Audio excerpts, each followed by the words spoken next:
Olá, para você que nos escuta, seja bem-vinda, bem-vindo a mais uma programação do projeto DRSOL Cultural.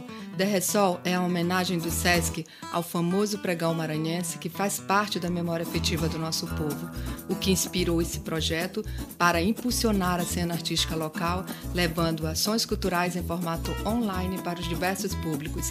Aproveitem e fiquem ligados nas séries de podcasts do DRSOL Cultural. Olá, eu sou Andressa Cabral, mulher preta, tenho 1,60 m de altura, possuo cabelos cacheados um pouco acima dos ombros, eles têm cor preta, sobrancelhas também de cor preta, elas são grossas, tenho os olhos castanhos escuros, nariz levemente afinado, lábios grossos e rosto redondo. Sou professora de teatro, formada pela Universidade Federal do Maranhão, sou produtora cultural pela Maracuti Produções e especialista em acessibilidade cultural pela UFRJ. Então, nesse podcast, Pessoa com Deficiência e Teatro, como tornar os espetáculos teatrais mais acessíveis, convido Zeneide Cordeiro para falarmos um pouco sobre a acessibilidade do teatro, com o objetivo de refletirmos sobre os caminhos que podem ser utilizados por diretores, produtores, atrizes e atores para que o espetáculo teatral possa ser mais acessível às pessoas com deficiência. Então, Zeneide, muito obrigada por você ter aceito o convite, é muito bom te ter aqui. Seja bem-vinda. Olá, obrigada também pela oportunidade. Para mim é um prazer estar aqui. Como a Andressa falou, né, sou Zeneide Cordeiro, sou atriz, arte educadora e escritora, sou ativista e sou professora de artes da Rede Estadual de Ensino. Bom, sou uma mulher negra de pele clara, tenho cabelos curtos em cima do ombro, tenho o rosto redondo, olhos escuros, lábios grossos e tenho 1,52 m de altura. Sou formada em artes visuais, tenho mestrado em políticas públicas e trabalho com teatro Trabalho profissionalmente com teatro há 3 anos aqui em São Luís. Zeneide, então conta pra gente como que tu iniciou no teatro? Olha, iniciei no teatro ainda na infância, e meu ingresso no teatro e nas artes, né, porque eu tenho contato me relaciono diretamente com todas as linguagens artísticas. Mas no teatro, meu ingresso foi na infância e foi sobretudo em razão da minha deficiência, porque além de eu ter nascido com deficiência visual, eu fui diagnosticada com hiperatividade aos 9 anos de idade. E o teatro sempre foi uma forma para facilitar a minha comunicação, minhas relações sociais, e também foi uma ferramenta de estudo, tanto na escola quanto já na idade adulta, na universidade, na graduação e na pós-graduação. Então, foi aí que começou meu ingresso no teatro, sobretudo como um processo educativo, ainda na infância, educativo e de inclusão social mesmo, para que eu pudesse participar da sociedade, de todas as coisas da sociedade, inclusive da vida familiar. Já na idade adulta, eu ingressei no curso de artes visuais da UFMA, que na época era educação artística com habilitação em artes plásticas. E na UFMA, além de eu ter contato com outras linguagens artísticas, né, eu fiz teatro, também como uma ferramenta de inclusão social, também com a ideia de melhorar minha comunicação, minha relação com as pessoas, de uma questão pessoal mesmo.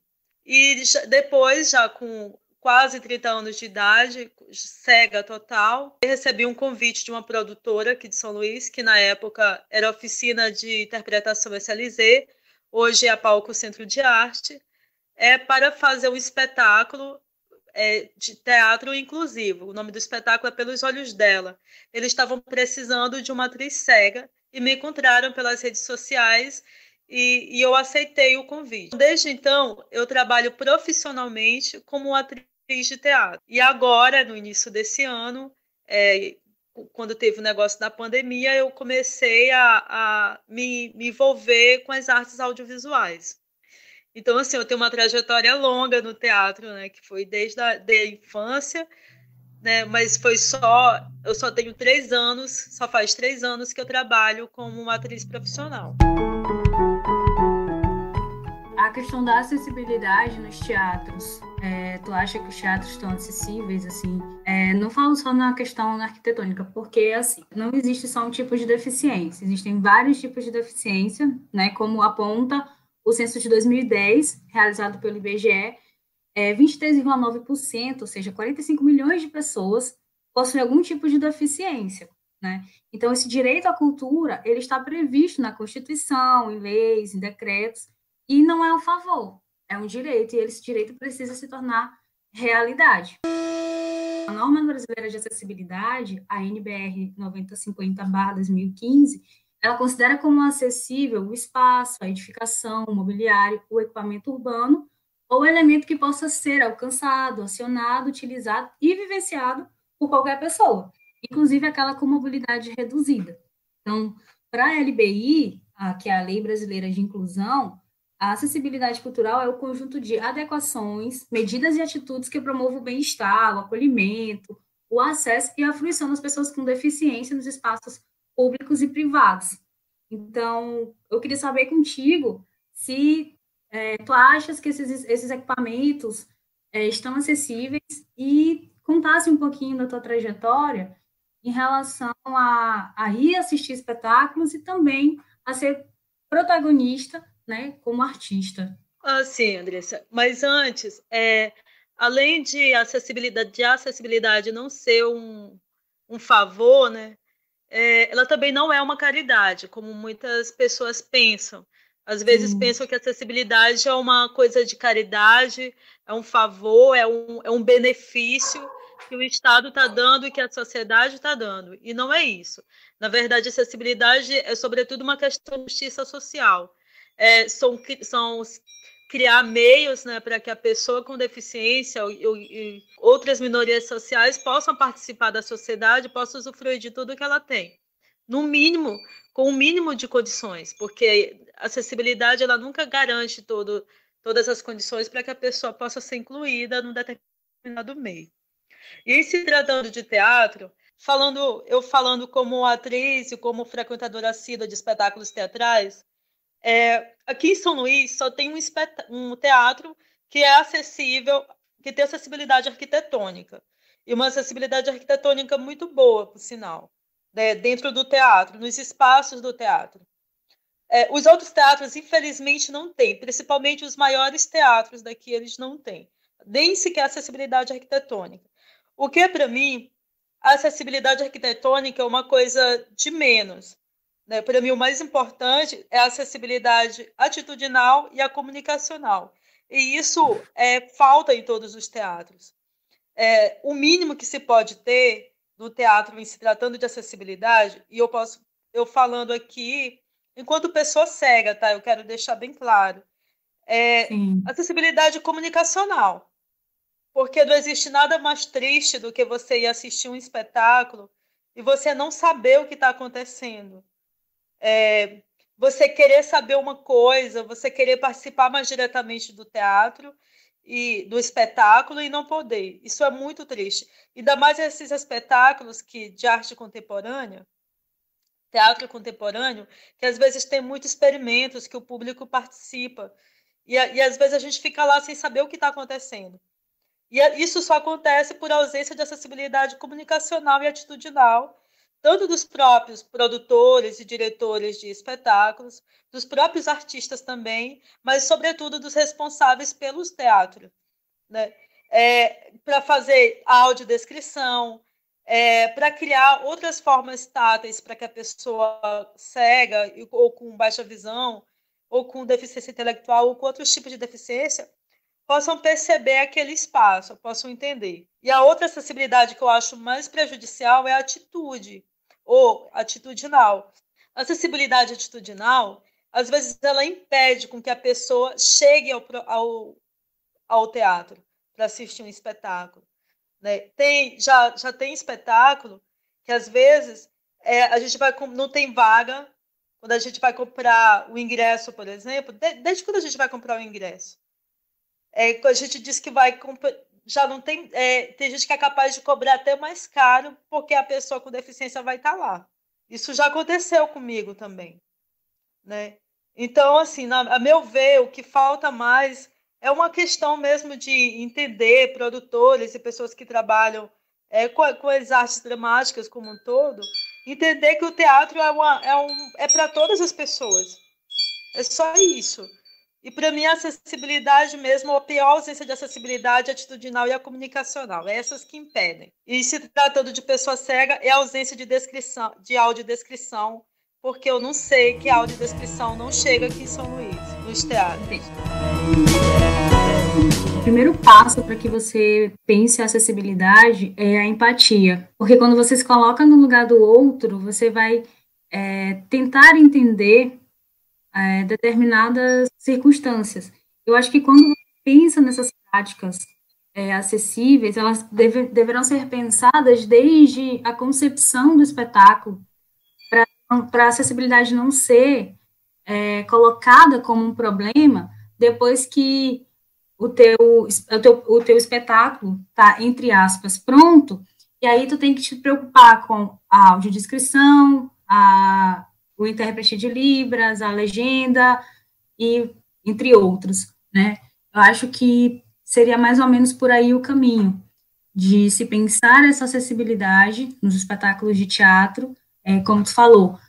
A questão dos espaços, falando da questão arquitetônica, ela sempre é mais visada, né? Porque tem a rampa, tem a acessibilidade, não é desse jeito, precisa-se de outros elementos a mais para serem pensadas, e aí do espetáculo teatral, de você chegar no teatro, de você se sentir bem acolhido, você vai para um lugar e te tratam bem, você vai querer voltar sempre, né?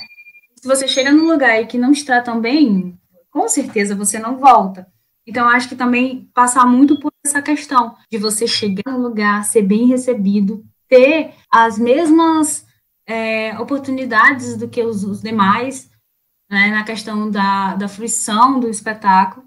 Então, eu queria saber contigo, e com Bactu também, com esse teu pensamento da questão da acessibilidade ser muito pautada na atitudinal e na dimensão comunicacional, porque não, qual a lógica de se ter uma pessoa com deficiência só para dizer que ela está ali? Não existe isso. Ela precisa ter a fruição do espetáculo. Hoje em dia, não dá mais para se pensar arte, né, nenhuma manifestação artística, apresentação, nenhum espetáculo, sem pensar em acessibilidade, sem pensar em inclusão e sem pensar na diversidade. Eu entendo que sobretudo, que a acessibilidade ela depende de cada pessoa, elas são ações individuais, elas são atitudes. Por isso que a acessibilidade atitudinal e comunicacional é tão importante para mim. Porque se as pessoas tiverem mudança de atitude, né, mudanças de ações, com certeza vai romper outras barreiras. E dessas barreiras a barreira arquitetônica, a barreira comunicacional e várias outras barreiras vão romper. E o rompimento dessas barreiras vai garantir a inclusão das pessoas com deficiência no teatro e em outras linguagens artísticas também. Com certeza. E vale ressaltar, pegando a tua fala, que não existem deficiências iguais. Por exemplo, em que sentido?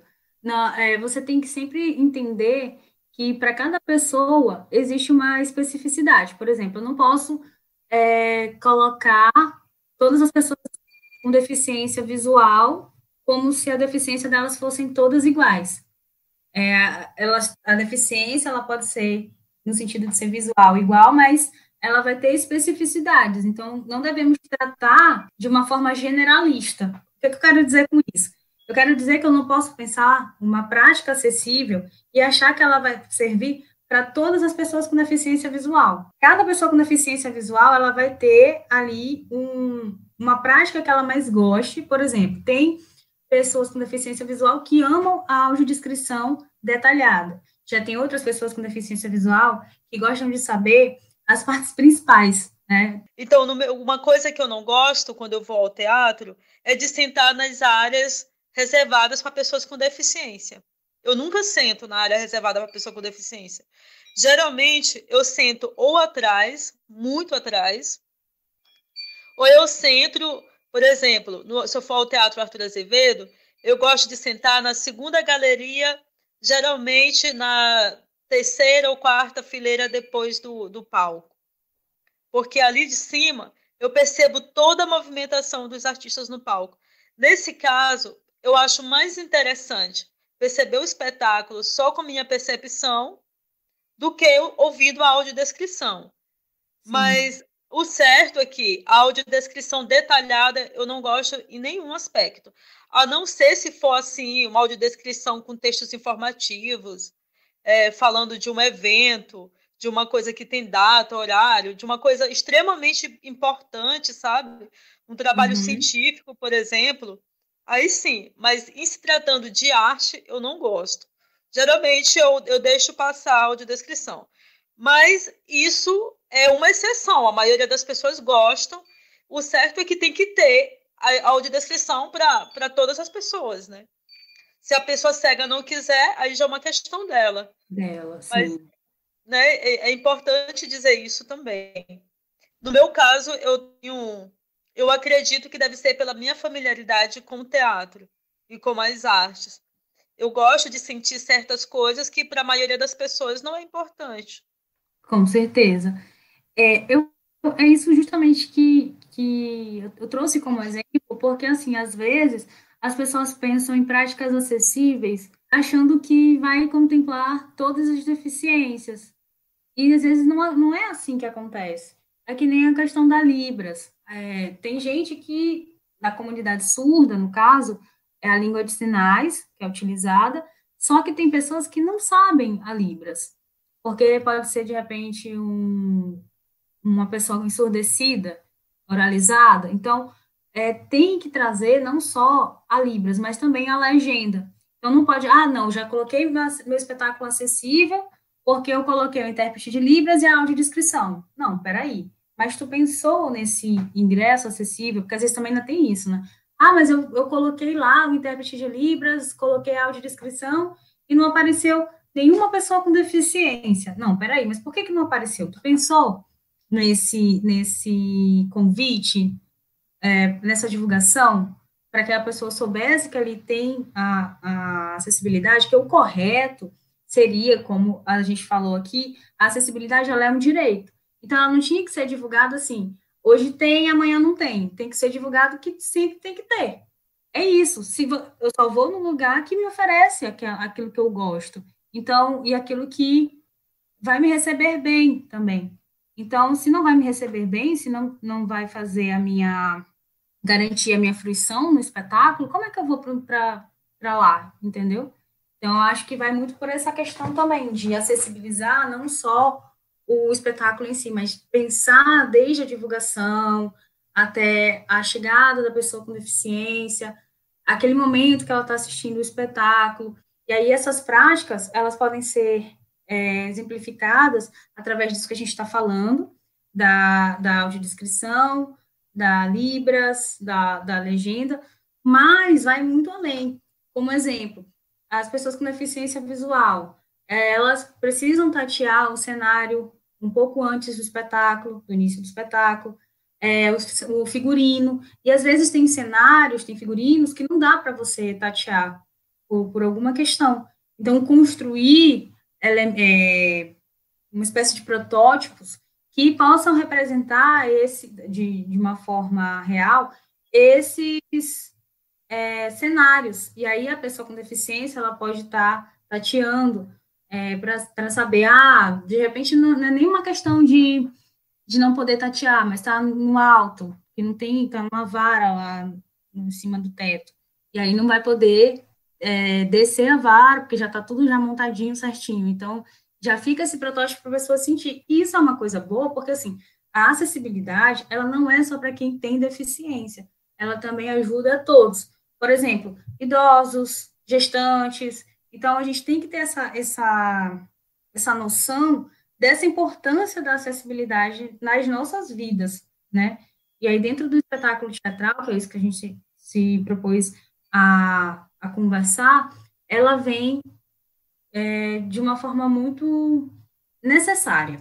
Eu concordo com tudo que você falou.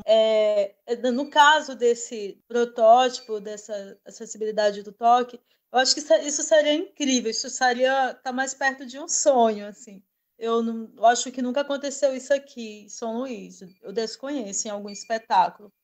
Eu já vivi algumas experiências assim, mas foram coisas muito esporádicas e foram mais assim questão de generosidade de amigos do que por ação de acessibilidade, né?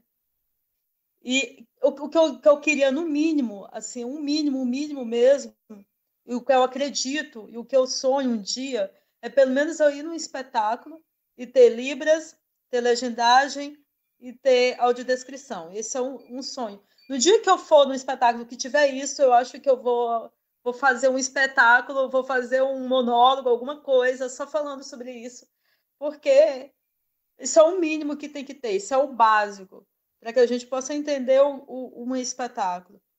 E também é importante dizer que aqui no Maranhão, a arte ainda está muito distante das pessoas com deficiência.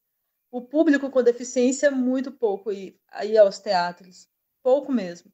E em trabalhar ou estudar a arte é menor ainda.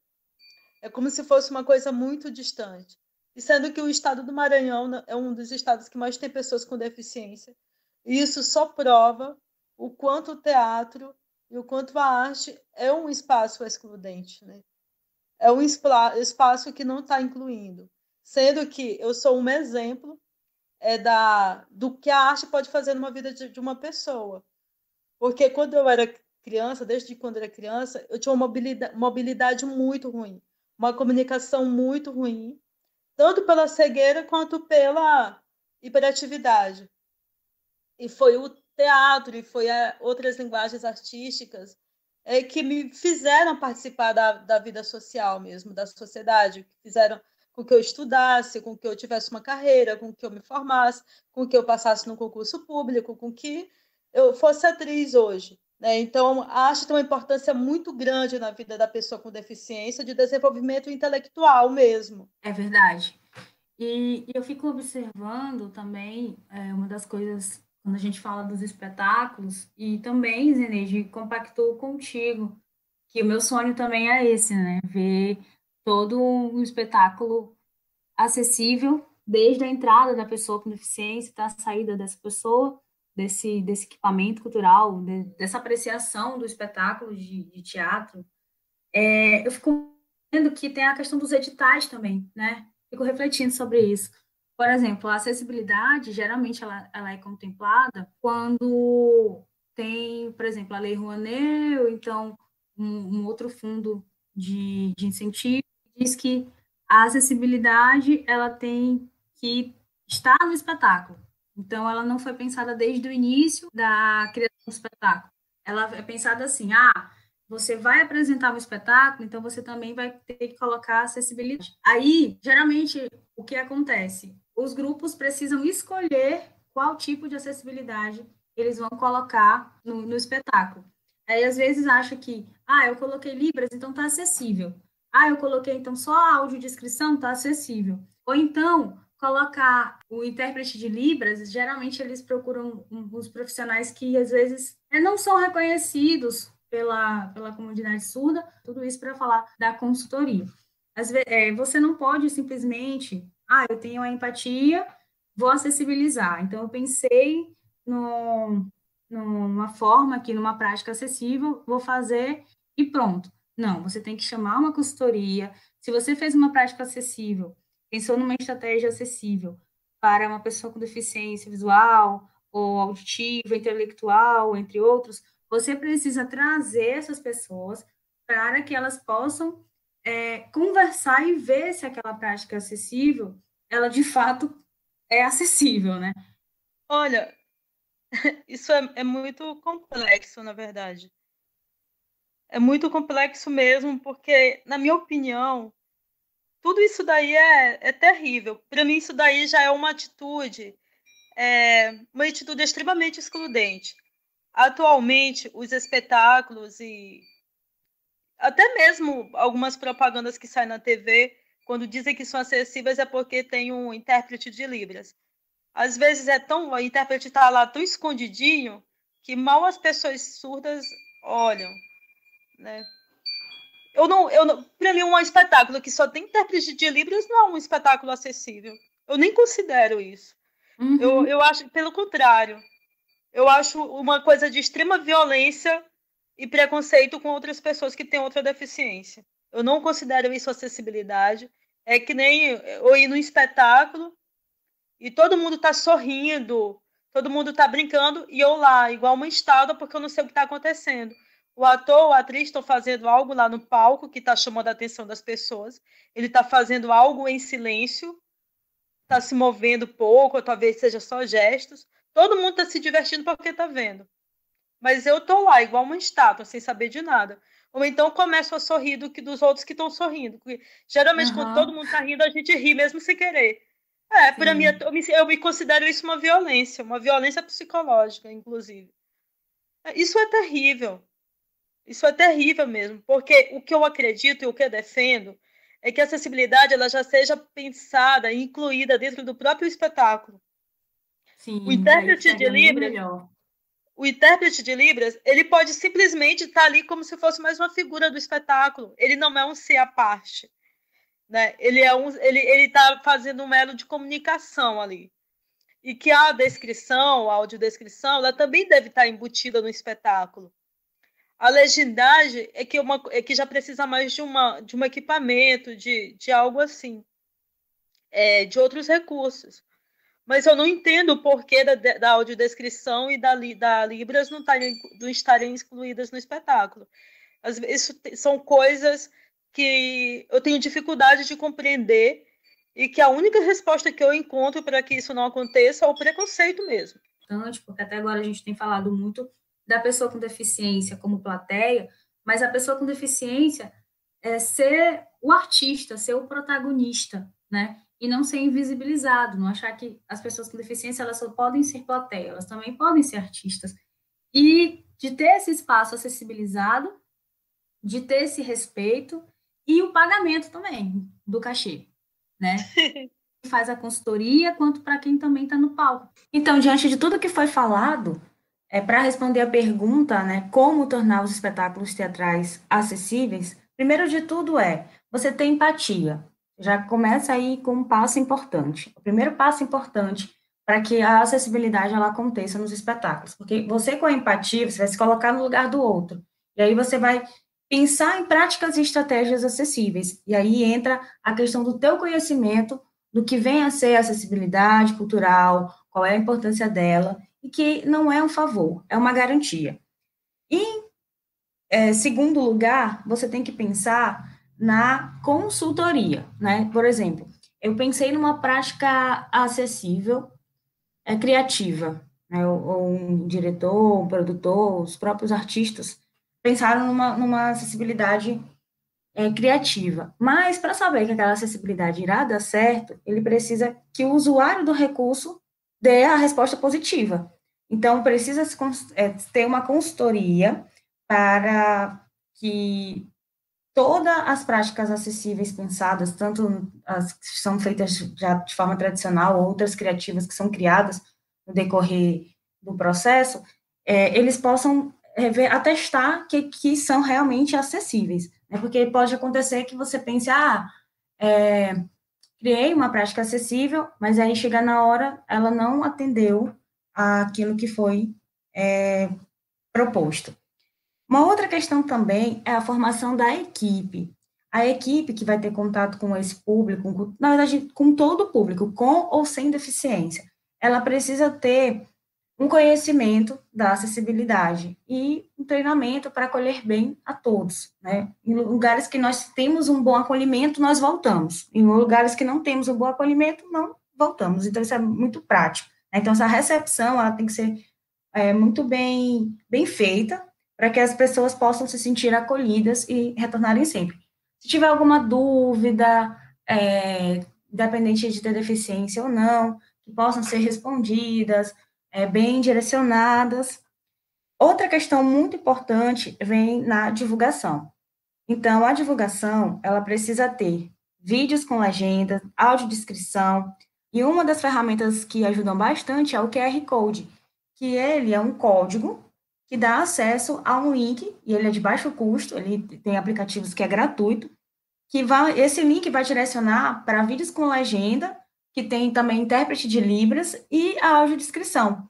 Na divulgação, ela é muito importante, porque as pessoas vão ficar sabendo do teu espetáculo, qual o dia, qual o horário, o lugar que vai ser feito. Então, para ela poder, obviamente, ir nesse espetáculo, os valores, o espaço que você vai desenvolver o seu trabalho, ele precisa ser acessível, e para a fruição do espetáculo, na hora que o espetáculo estiver sendo apresentado, precisa da audiodescrição, da legendagem, que é a LSE, que é a legendagem para surdos e ensurdecidos, e o intérprete de Libras, né?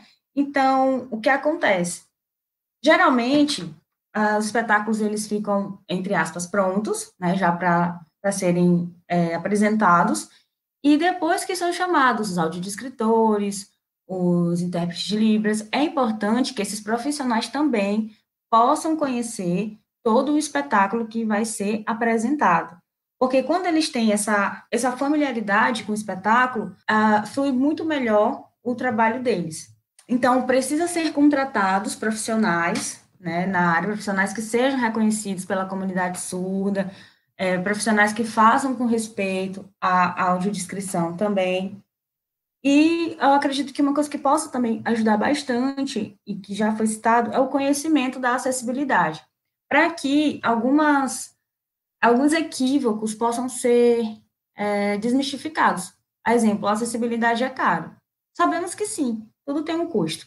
Mas se você faz com responsabilidade, tem a empatia, pode-se criar várias formas que proporcionem a acessibilidade às pessoas.